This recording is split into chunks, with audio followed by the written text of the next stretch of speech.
This week on the Virtual Skeptics.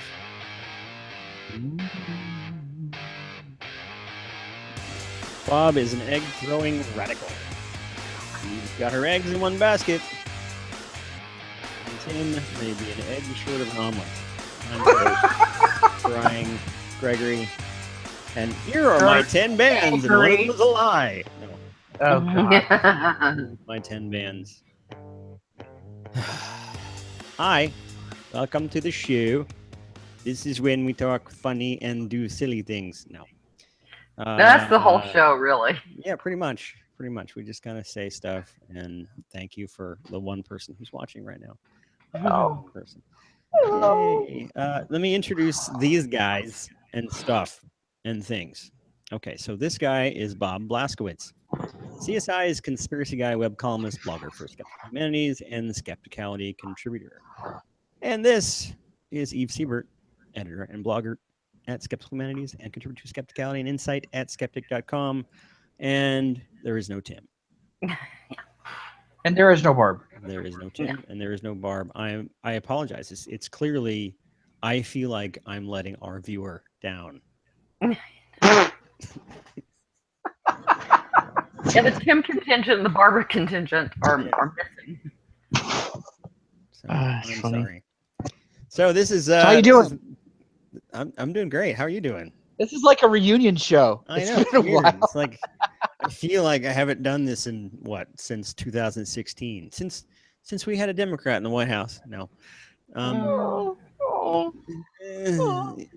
there's a few. We had a few of the shows. It's just been busy, and I was out, stuff and things. But it's good to see you guys. It's true. I missed you. It's true that it's good to see you. So this is Virtual Skeptics. If you're watching, I missed you looking at me. I missed you guys. If you want to contribute, if you want to say something funny, if you want to Boys are so ask a question, sentimental. if you want to do something that we might pay attention to and get it on the show, this is how you do it. One, you get a carrier pigeon. No, you don't do that because that's messy. You use the Twitters and you hashtag Virtual Skeptics, or you use this thing. Hey, look, it's Pierre Cloutier on the live chat on the YouTube. I'm following that as well. Do we have a trivia question? I don't think we do. No, I think Tim, the master of the trivia questions, is occupied doing other things, probably with eggs. I assume. Yeah. With eggs. Making omelets. Omelets. So, in place of our trivia question, we usually ask the audience to, first off, not look at this. We ask the audience to come up with their own question and answer it, and we will tell you if it's right on the show. So, there we go. That's the trivia question for this week. Who's first this week? Eve is first. And do you have nothing on your screen back there? Nothing that makes sense. I haven't started it yet. I was gonna start it when right before you hit let's see. I do that. You can't read it anyway, right? No. I can't. It's playing. So Barb there's a video behind me. If you figure out what it is and let me know, and one of those methods we talked about, I will earlier in the show. I will send you some eggs, I guess, somehow over the virtual eggs. Yes, virtual eggs. Now, Eve's going to talk about eggs. Kind of. I'll get to eggs eventually. Yeah? Okay. I hope they're interesting. Well, a couple weeks ago, people were celebrating Easter in many different ways. Some went to Mass, some hid Easter baskets for their kids, some gorged on chocolate, some ignored it completely, and some repeated the annual mantra, Easter is really a pagan holiday co-opted by Christians. Oh my God. Yeah. Every time a Christian... Well, we'll see, won't we? I will be patient. Spoiler. We are drawing our conclusions from the evidence, not the other way around, Mr. It was the question. Gregory. That's because, at the end of the question, end of the phrase, if my voice goes up, then it's a question. It's upspeak. Never mind. Let's let her continue. Indeed. Thank you. Every time a Christian holiday rolls around, some non-Christians feel compelled to point out the holiday's pagan origins, as if that somehow negates Christianity or reveals its failings, as if it's a real gotcha moment. And as an atheist and a medievalist, I find this attitude puzzling, ahistoric, and annoying. Even if it were true that all these holidays had pagan origins, so what? Cultures, religions absorb beliefs and ceremonies from other cultures and religions. Sometimes intentionally, sometimes it just happens. So what? You don't hear people going, that's not really voodoo because there's so much Catholicism in that. No one complains about voodoo being tainted with Catholicism. So some pagan influence in the distant past doesn't render the holidays in some way non-Christian and void of meaning. And this is particularly true of Easter. The resurrection is the single most important event in Christianity. The whole religion and its concept of salvation is based on the resurrection. That's totally no. Is there any evidence for the resurrection? No, but that's irrelevant. Easter is quintessentially Christian. And as with many other Christian holidays, Easter's supposed pagan associations are often exaggerated, oversimplified, or just plain made up. So, first of all, Easter has nothing to do with Ishtar, and eggs and bunnies aren't among Ishtar's symbols anyway. Isn't that that was in Zeitgeist, wasn't it? Yeah, I think so. Yeah. So in other places as well. Although Zeitgeist, I mean, also had the whole thing between, isn't it that Jesus and Horus? And most of that's completely, totally wrong. The guy who made that is the brother of the guy who made the Brzezinski movies. Yes, I know. Wow, that's... Yeah, and they look like they shared a womb. And not a particularly good one. That's more than I wanted to know. Okay. So it's only in German and English-speaking countries that Easter is actually called Easter or Ostern, whatever. In most European languages, including most Germanic languages, the name for Easter derives from Pesach, the Hebrew word for Passover. Why would Anglo-Saxons and medieval Germans be commemorating a Mesopotamian goddess they probably never heard of? So instead, some say Easter is named for Aestra, a Germanic fertility goddess. This is less implausible. In a chapter on the names of the English months in his work De Temporum Ratione, The Reckoning of Time. Is there deep-fried vegetables involved? Was that an okra joke? No, that's a tempura joke. Ah. Oh. No. I will file that under hilarious. The Venerable Bede says, Easter Monach, which is now translated as Paschal month, was formerly named for a goddess of theirs called Aestra, in whose honor feasts were celebrated.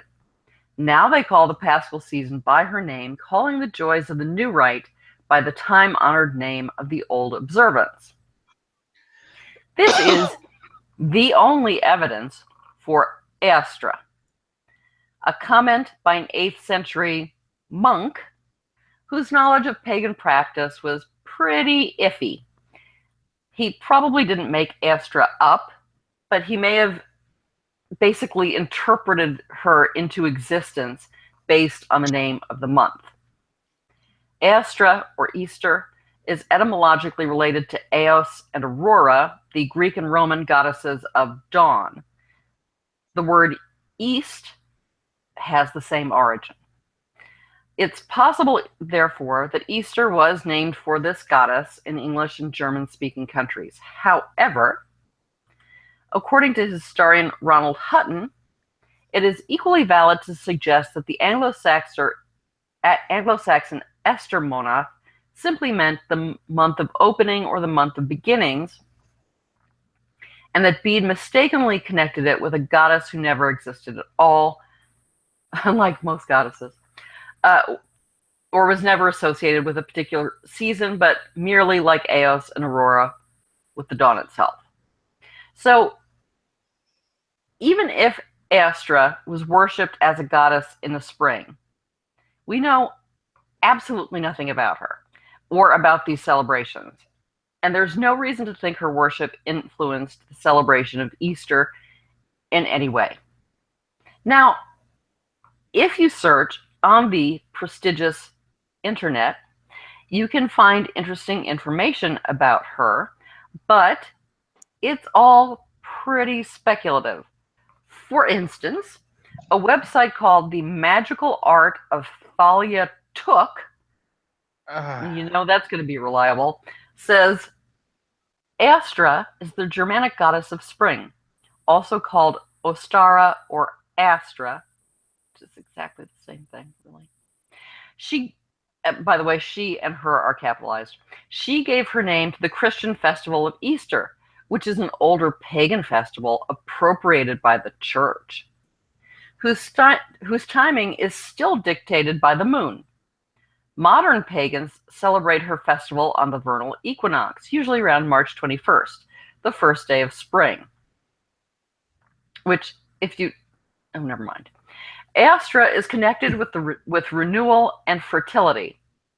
Eggs and rabbits are sacred to her, as is the full moon, since the ancients saw its markings in the image of a rabbit or hare. Well, in China, yes. That's pretty much all made up nonsense. China? Gobbledygook. No, not China. China. We really don't know any. The rabbit moon, right? What? It's not the man on the moon, it's the rabbit moon, isn't it? What about the rabbit moon? Isn't that a Chinese thing that they seem to be conflating I there? don't know. What does any coffee I don't have to know. do with anything? Okay. I don't know. I don't understand your joke. Never mind. I will file that under Just perhaps less hilarious. One person out on the Well, internet. if you believe they put a Bob on the moon, Bob on the moon. Bob on the moon. Yeah. Anyway, we don't really know anything. We don't really know anything about Astra. Bede is, as I said, our only source. He says very little about her, and what he says may be wrong. There's no reason to think that she was a fertility goddess. Even if she was worshipped, that she probably would not have been a fertility goddess or a great mother goddess. There's no evidence that she was associated with bunnies or eggs. There's no evidence that her festival was held at the vernal equinox. In fact, Easter month is April. March, when the vernal equinox actually occurs, is, according to Bede, named for another goddess, Freyva. Again, he's our only source for her too. But that doesn't really fit. On top of all that, by the time the Anglo-Saxons converted to Christianity, and the Germans too, but they converted later, Easter was a well-established holiday in the Christian church. So at most, Astra lent her name to a long-standing Christian celebration in a couple of languages. So, as I said, there's no reason to think that Astra was associated with eggs or rabbits, but surely eggs must represent fertility and must therefore belong to some pagan fertility festival. They're tasty. Yeah. Well, eggs have actually been symbols of new life and the season of spring throughout history and throughout the world. And the association, huh? Didn't you ever see what was that movie? Angel Heart. No. Satan has this whole moment about eating souls and eating Yeah, an cool. egg. And it's like Yum. egg thing. I don't know. Never mind. It's that not sounds fertility. delicious. Yes. Soul eggs. So the association isn't so much either pagan or Christian as it is universal. And it was natural, therefore, for the Christians to adopt the egg as a symbol of the resurrection. Furthermore, beyond its symbolism, the egg had a particular appeal to Christians celebrating Easter. Because during the long fast of Lent, eggs were prohibited, along with meat and, at least in some countries, dairy products. So for the large proportion of people who weren't rich, meat was a luxury item at any time. But eggs were kind of a dietary staple and were sorely missed by both rich and poor. The British Library blog shared a recipe at Easter for elaborate artificial Lenten eggs from a 15th century recipe book. They were made with almond paste and even had an artificial yolk colored with saffron and were served in real eggshells. But saffron was affordable? Never mind. Well, this was not poor people, yeah, in this case. So expensive, but not prohibited at Lent. Sounds like most artificial foods. Yeah. And I think there were other less elaborate faux egg recipes as well. Except for, no. Take a stick, boil it. Egg! Yeah. At Easter, the tradition of distributing decorated eggs may derive partly from their symbolism and partly from the celebration of the end of the Lenten fast. And there's some suggestion that colored eggs may have started out being red, which would symbolize blood, Christ's blood. Anyway, the British Library notes that in Edward I's household accounts for 1290, 18 pence was paid for the purchase of 450 eggs. Some of the eggs were decorated in gold leaf, others were boiled and dyed, and they were distributed to the royal household at Easter. So Christians have been distributing decorated eggs for a very long time. So as I said, those really, the egg, not so much pagan or Christian, but universal. And again, an appropriate symbol for Easter. But surely the Easter bunny must be pagan, right? What could be yes. What could be The Christian Italians about that? worship the great bunny. Never. Sorry.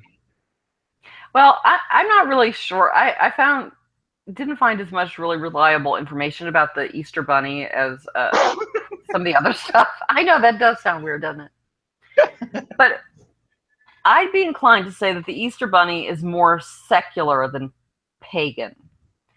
Rabbits do appear in Christian iconography, particularly the motif of 3 rabbits or 3 hares chasing each other seems to have been used to symbolize the Trinity, such as this example, if you could bring up the first slide, at Paderborn Cathedral in Germany. Pretty. No. Yes. Wait, hold on. They almost even look chocolate. They're not. Furthermore, and Yeah. what? It would melt, and it would just. Yeah. The whole thing from Willy Wonka would be bad. Yeah. Furthermore, in antiquity, it was believed that hares. Why the hares? Why rabbits? Hang on. It was believed that by Pliny and others that hares were hermaphroditic and could conceive without loss of virginity. That obviously Pliny is not. is an idiot. Well, yeah, that obviously isn't true, but they can conceive while pregnant. So it might appear that they've become pregnant without. I don't know. But anyway, perhaps because of this confusion over bunny biology, hares and rabbits were often associated with the Virgin Mary and the Incarnation, which seems strange that bunnies would be associated with the Virgin and her virginity, because Bunnies. that's not exactly how bunnies, you really normally think of bunnies. The next slide, though, is a painting by Titian from 1530, and it's known, you'll be surprised to hear, as What the is- Madonna of the Rabbit. No, it's that rabbit's dynamite. I know. And, in a painting like this, Bob, if he stops giggling, can Sorry. attest to this. Anything, pretty much everything is going to have symbolic significance. Not in a Da Vinci Code sort of way, but sort of well-established way. And in this case, among other things, the rabbit's very noticeable whiteness symbolizes the Virgin's purity. So is the Easter Bunny a pagan symbol hijacked by Christians? That might seem plausible, except that rabbits don't actually appear to have been introduced into Easter festivities until around the 17th century. And it was German Lutherans who seem to have introduced the tradition. Well known for their pagan frivolity. Tendencies. And originally the Easter hare judged children the way Santa does, sort of. It brought treats to the good boys and girls. All about judging the children. And left Oh, yeah. fake raisins for the bad children. Oh, yeah. Yeah. And although it seems to have been a Lutheran innovation, again, I kind of see it as largely secular. Hutton notes that many religious holidays became increasingly family-centered over time, as well as child-centered. And the Easter hare might be part of that trend. And of course, obviously, as with eggs, hares and rabbits are plentiful in the spring. And Easter happens in the spring. So again, not so much pagan, but just Around. secular and timely, yeah.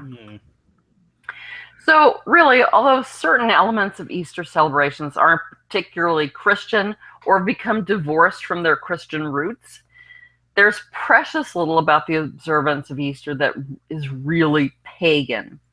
And it is without a doubt a Christian holiday. So just keep this in mind next year and don't post that on Facebook. Okay, thanks. Bye. I like Egg Day. Yeah. Colored Egg Day. I like the painting. I like Also the chocolate. Yeah. Chocolate. And- Chocolate's always good. yeah. Eggs and chocolate, which not at the same time. Those Unless are- they're chocolate eggs. Yeah. Unless they're chocolate eggs. Yeah. And I assume Ooh, is it chocolate caramels inside of became them? Now I'm getting chocolate became associated with Easter partly, again, just secularizing the tradition, but also I can see it as again being it's something. As Lenten fast became more personalized, I'm giving up X for Lent. That chocolate's an indulgence, obviously, that people might give up for Lent, and therefore Easter. Woohoo! Just something that came out of my head. What about Peeps? I mean, if you want to talk about the really bad things about Easter, I mean, Peeps are from the pit of hell. Yeah. Yeah. I Nobody don't deny eats that. them. I mean, a bunch of people buy these and they never take them out of the package. They just kind of sit there and turn into petrified chicken-like things. Yeah. And also the plastic grass. Can I blame these things on the church? Because I want to. Sure, go ahead. Hey, okay. Then I'll do that instead. Although there is an awfully cute, I don't remember if it's just a photograph or a video of a slightly bemused looking cat whose owners placed a bunch of Peeps on its belly while it was sleeping on its back. But even the cat didn't want to eat them because ew. Yes. Cat's like, that's plastic. You don't eat those. Yeah. So, even the cats know. Andrew Hansford says in the chat, mystery Peeps are fun. What are mystery Peeps? Is that something else I can blame on the church? Because I want to. Go ahead. Oh, and apparently the rabbit in the moon is Mayan. Oh, Oh, yeah. Oh, okay. That's Pierre Gaultier mentioned that in the chat. Thank you. You're welcome. Oh, thank him. Yes. Okay. I like being proved. When I'm wrong, it means I'm learning something. Yeah. Yes. Awesome. Thank you for that interesting educational smack in the face Yep. to all of those grumpy atheists out there. How dare you get it on? Up next, Bob's got some stuff not Yep. egg related at all. Not just egghead related. It's very So, disappointing. Oh dear God. April 22nd, 2017, Earth Day. Yay. It was marked by protests and marches around the world in support of science. It was known as the March for Science. If you could bring up the first image, that was the symbol that was picked by someone else. That's Science a weird looking enthusiasts- nucleus. Yeah. I can clearly tell where those electrons are. That's true, but do you know their momentum? I don't know how fast they're going. I guess I don't know. So, science enthusiasts in over 600 cities Wait, around the we have world. a scale issue. That's what it is. The There's scale is that. off. Science enthusiasts in 600 cities around the world gathered to say in unison, "Oh, hell no." Much of this came out of a response to Donald Trump's policies. I would like to mention I still cannot believe that he was elected to anything. And it reflect concern over his policies related to the environment, related to science, and I suspect a larger reaction to anti-intellectualism in general. However, it wasn't. It really was focused on science. Eve and I went to Washington D.C. For the rally. DC had about 40,000 marchers, is what I found. I thought that there were more people there than that, because it was just packed. It was apparently not packed at all compared to the women's march. Well, the women's march was just insane, like large, not insane. Yeah, and also Insane in a good way. some sort of It was a awesome. Tea Party rally years ago. Yeah. Much. So, but I Sorry, also heard that go. It might have been 20,000 people larger if it hadn't been for the rain. Yeah. Yeah, the rain was a real. Yeah, that really put a damper on the I know. I said it out loud because it was the right word, but it made me sad. It was great. Just in the comments, there was a comment on the Atom logo from Ben Bradley. He said that the Atom logo or Atom symbol was so boring, spelled Bohring. Oh, that's good. It was in good. a bad way, but good. So, so the DC march was by no means the largest one. They had about 70,000 people in Boston. Los Angeles and San Francisco each had 50,000. And the places that reported in, they got down to dozens, but they were also like asshat Wyoming. So we're delighted to see that people were getting out and showing support for science. The marches spanned from pole to pole. If you look up the next image, it came from Greenland. They had Greenland. A little rally up there. They also had one in Antarctica. Next slide. Yep. Look at that. That's pretty cool. I was expecting penguins. And then did they have 100% turnout there? Yes they did. They did, I think. And also this just in, they're actually there doing science. So this just in, you've offended all our viewers in asshat Wyoming. No. Sorry. Screw you, asshat. Okay, so no. Yeah, and lastly, there's a picture of me and Eve in Washington D.C. If you could bring that up. No. So it was it was wet, is what I'm implying with that photo. Oh, I had no idea what you were implying. Was it? Yeah, What was the word you used? damp. Damp. Did it put a damper on? I don't know. Whatever. Yes, it Go did. ahead. As a matter of fact, it was miserable.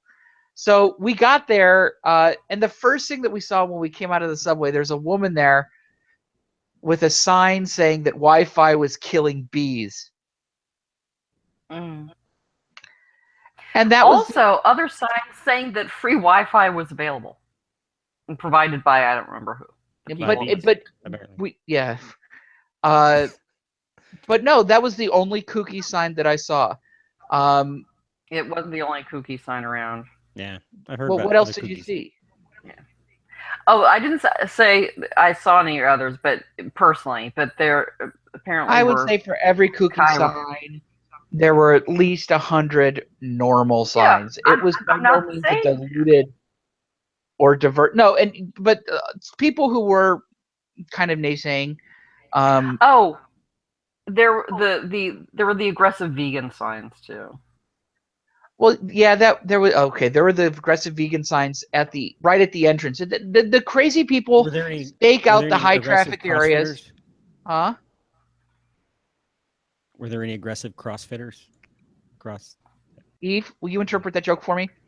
can't help you. There's like I said, there's one person on the internet laughing at that. Never mind. Mm. Okay. You Sadly, he's an ass at Wyoming, and he turned us off. good, bringing that full circle. Mm. Yeah. So the crazy people would stake out high traffic areas. So the GMO or that the vegan people were right in front of the entrance to the baggage check. She was the bee lady was at the right outside the train station. And then there were a bunch of normal people, and I use normal in a very broad sense of the term. But now a lot of people were think kind you of should dig your hole deeper because you haven't no, quite dug it hole enough. no, I can't stop, won't stop. So there are people who thought that the march was. I'm not exactly sure what. There were a variety of problems. One, that it wouldn't accomplish anything. Two, that it would somehow backfire on science somehow, that it would make science seem like it's a political issue, that it would align science with one party, although like both parties know sin. There's just one that's sinning a little bit more. I suspect at this point. And the touch and well, to be honest, the spark that set this off was Trump's election ultimately, and his asinine choice for EPA head, that sort of thing.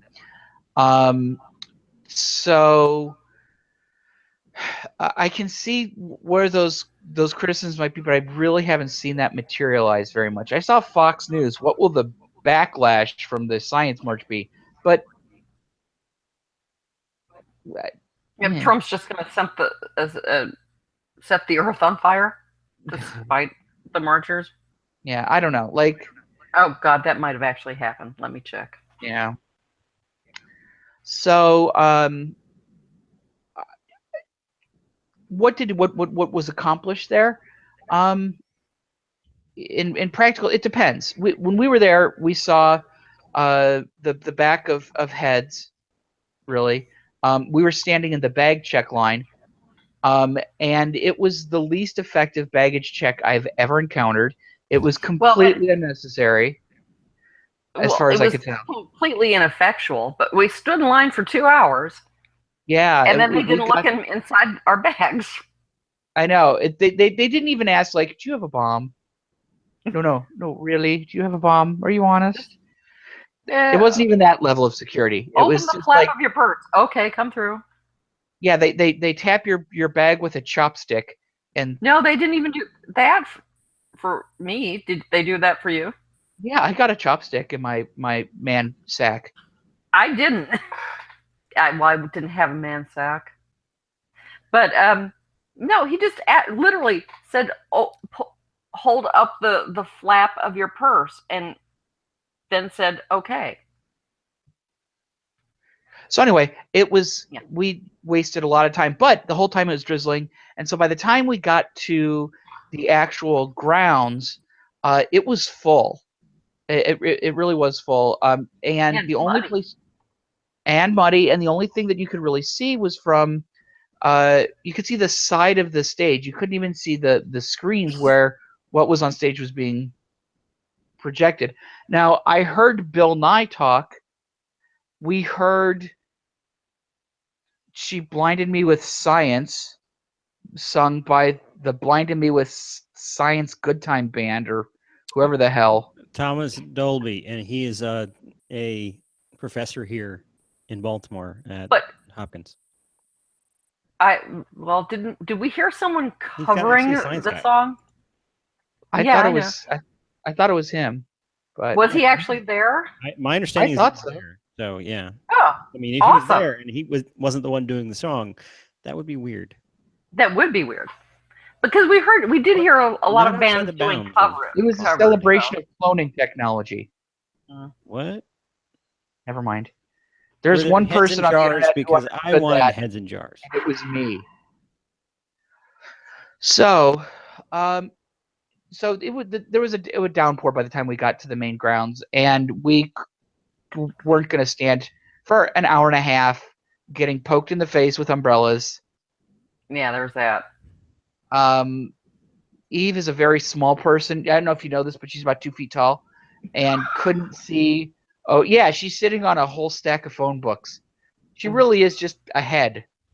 Anyway, so okay then. Jan in the Pan, the brain that wouldn't die. Anyway, so but I'm basically at umbrella spoke eye level. Yeah. So it was like it was no big. It was not a hard decision to leave, honestly. Which was a pity. If it would have been nice, we would have stuck around. Right. Yeah. So but we were just completely sodden. So we squelched back to Virginia. Pretty much. But yeah, it was worth going to. The next day, we went to the Folger Shakespeare Library and Yay! On Shakespeare's birthday. Yay! On Shakespeare's birthday. Well, sort of. Depending on your calendar. It was his death day. Yeah. Was there anything that he wrote? Was what? Yeah, he wrote some Shakespeare. Anything that he wrote? I don't know. They didn't seem to have any actual Shakespeare out on display. Yeah, that was weird because I thought that we get to Chaucer and Pierce Plowman. That was awesome. No, I haven't been there. That was cool. Time, so. Yep. Yeah. They had sword fighting demonstration out in the front lawn. Yeah. And Bob got to color. I got to color a bird like a big kid. I thought that was a euphemism for something. No, I actually colored. Is that like a No. No, it's not a euphemism either. Filthy person. No. And they have a stage where they were inviting the public to step up and do Shakespeare readings. They had lots of little kids being barely audible. Which was probably just as well. Probably. Yeah. It was kind of cute, but what can you do? Yeah. It was a little painful, but it is a great idea to get the public interested and involved in. They were going to do a whole series of death scenes. Eve didn't want to stay for that because Eve hates the arts. I wanted to go look at the manuscripts. Fine. Manuscripts. So, and then at the American History Museum, we saw the Greensboro lunch counter that kicked off the civil rights movement. We had, what else do we see? A vial of the polio vaccine. the Salk vaccine. They had About embalmed puppets. yes, and then they had the embalmed corpses of Bert and Ernie, in much the way that Lenin is preserved in Red Square. Mm. And they had the ruby slippers were there from the Yellow Brick Road scene. They are, however, Um, they won't be there now because I heard the Yeah. tour guide saying they were going off display. Those were last day on display for a while. Archie Bunker's chair, Muhammad Ali's boxing gloves. There was A a keytar. Bob was very excited about the keytar. there was a keytar. I saw a Yeah, keytar. whose keytar was it? Nobody's. It was just a keytar. Oh, they just because they're gonna not last, I guess. Yeah. I have keytar. I'm stunned. He's gonna call you a dork again. It's a simple keytar. As much as I'd like to hear more about your wonderful tour of something in DC, Virginia, I don't remember actually. I'm gonna do something else. Mm-hmm. I know it's been a long time Robots. since I vaguely remember this robots. segment. Yes. So on March 26th, March 20th. So that's about a week ago. No, that's a month. March. That's a month and a week ago, or something like that. Jeff Bezos, the guy from Amazon, was at this conference. It's called Mars, but it's not about Mars. It's about technology. Dies. Yes, and he got to try this thing out. I'm going to see if I can play the video here. Okay, it's not up. There we go. Put on the screen. So he's inside this huge robot thing that's standing on a stage, and he's playing with the arms. Then he ripped off someone's head. And then he says something in the term of, "Why do I feel so much like Sigourney Weaver?" Which, wow, that's clever. Anyway, so actually, somebody sent me this video, and I went looking for more. I had seen some of this before, and the thing is that I've talked about on the show before that there's an American company working on big robots, and there's a Japanese company working on big robots, and they've actually got a date set for a battle royale between the two of them sometime next year, which I don't remember offhand exactly the date. I think it's in the fall. Prove me wrong. This is not either of those companies. This is a Korean company, and the company was, let's see, if I get the name of the guy who started this company. He was involved. His background is doing practical movie effects. So he's been involved in like RoboCop, Terminator, Transformers, unfortunately. Vitaly Bulgarov, I think is right. Anyway, so they've actually been working on this robot, a couple of different platforms. This is like the latest in their line of robots they've been working on. This is called the Method 2. It does walk. It does have a seat inside of it. The arms do move according to the controls inside of it. Here's a little demo video, and I'll play that while I'm talking about it. This is a very dramatic way to do this. See, there you go. Look, it's walking. And if you hear the noise, it's just like clunk, clunk, clunk. This is a real thing. It's not CG. My God, look at that. Is there someone in there?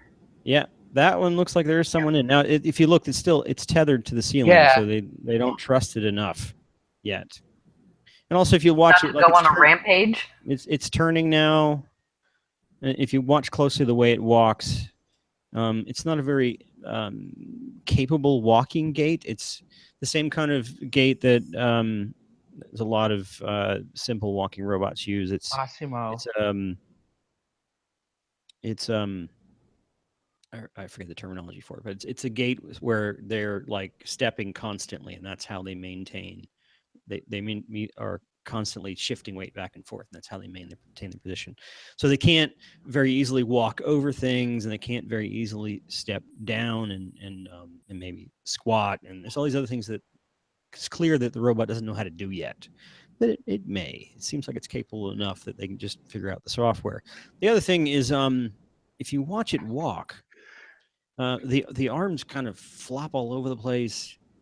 They're very flimsy, lightweight arms. Now they may be very good at when you move the things around. The arms are maybe good at tracking your control motions. But there seems to be a delay. When I'm watching the Jeff Bezos video, he's like flipping around really fast, and the arms seem to catch up with his motions. So there's some control loop delay in there. The hands, like some of the walking videos, the fingers just seem to randomly flutter around, like they're not even controlled yet. So it's clear. I mean, their hopes are, in their marketing spiel, their hopes is that this thing is, well, they're going to sell it for $8.3 million a piece. For what? And they say that, well, they I can't find the exact words now, but they were talking about your own personal uses. killer robot. Yeah, they're talking about military uses or construction uses. Now, That just makes them a huge target, is what they are. A huge, slow, unwieldy target. Yeah, I mean, possibly this could be like the precursor to some kind of articulated loading robot. A gigantic target robot. No, not for military, but for construction or for moving stuff, which could have multiple uses. So it could possibly be something like help your parents. Fighting King Kong. Smacking Bob. Yeah. Yeah. Oh. I want one now. No, but it seems that this is obviously a demo platform, and just that right now. They're trying to get funding, and they're actually doing a pretty damn good job of getting funding. I think it's impressive looking. I'll give you that. It's they've neat and they've large. raised $200 million so far of funding, so they're going to build at least one of them, right? and probably go to monster truck rallies and throw cars or something. I don't know. Neat. Anyway, so it's clear that there are many companies, at least 3, that are working on big giant robots. And if these are the precursors, then and people still work on them, someday soon you'll see big walking things everywhere. Maybe. I don't know. I certainly hope so. But not $8 million a pop.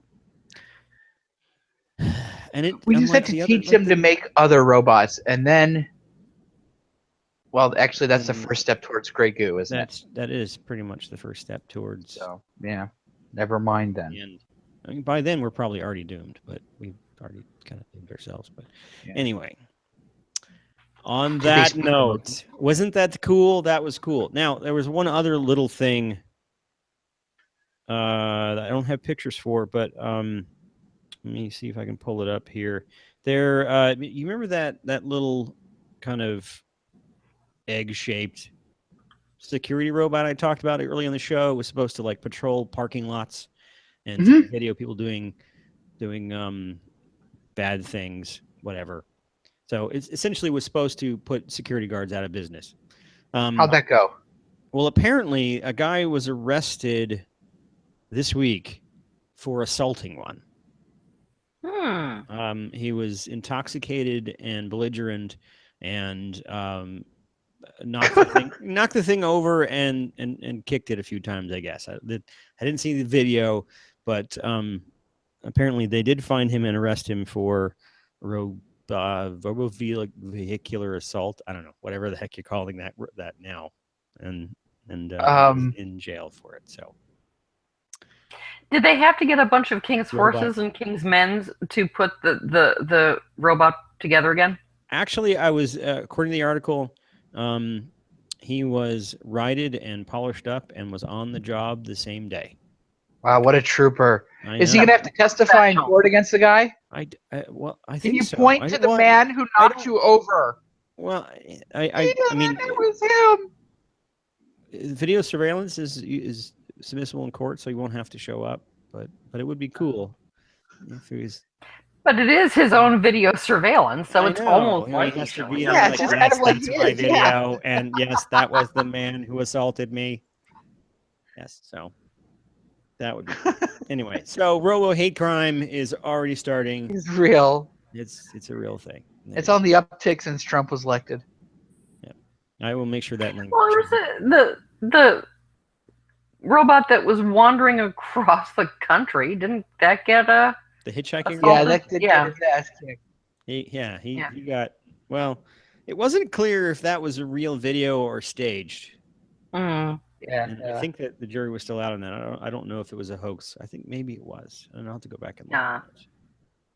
But anyway, yes, Robo hate crime, and I will put that in the show notes. Anyway,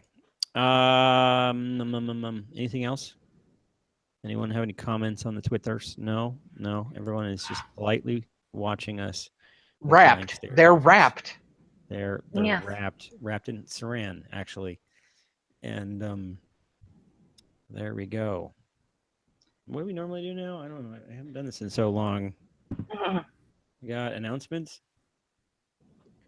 and a trivia question. Yeah, if you made an effort to do some kind of trivia like thing online, congratulations. I have no announcements. Yeah. Yeah. None. Thanks for telling us. I did a thing earlier this week on a really cool thing, and I the enjoyed deal? it, and it was cool, and But it's a secret. it's not really secret. It's not out yet, so I don't want to tell the specifics, but I will post it somewhere, and it'll be cool. I promise. And then announce it once it's up officially. Yes. So there Cool. you go. That's a non-announcement. How about that? A completely content-free announcement. Announcementlessness. Announcementlessness. And my book is across the room.